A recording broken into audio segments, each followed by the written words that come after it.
Ikinalaro, Vico Soto nanliligaw kay Atasha Mulak. Hindi nga maaalis sa mga netizens ang mapahanga sa anak ni Aga Mulak at Charmaine Mulak na si Atasha.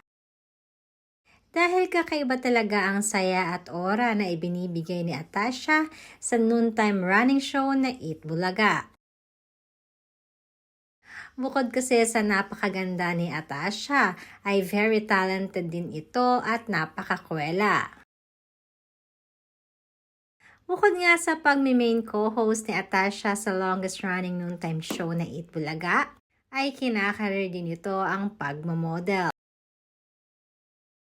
Usap-usapan naman ngayon ang pangliligaw di umano ng anak ni Vic Soto na si Vico Soto kay Atasha. Nakaagad naman umani ng napakaraming magagandang feedback galing sa mga netizens. Marami naman ang hindi makapaniwala. Dahil nang matanong noon si Atasha Mulak kung sino ang gusto niyang maka-love team or maka-partner sa movie, ay si Daniel Padilla ang kanyang nasabi. Subalit kaagad namang inalmahan ito ng mga fans ni Atasha.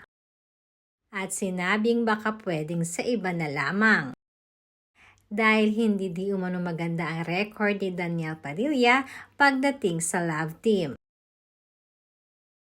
Alam din naman natin na super protective ang ama niyang si Aga Mulak pagdating sa kanyang mga anak, lalong-lalo na nga kay Atasha.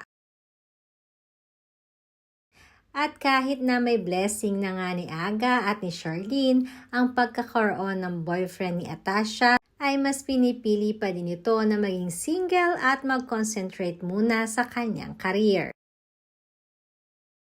Sa ngayon nga ay walang boyfriend si Atasha at hindi rin nanliligaw sa kanya si Vico.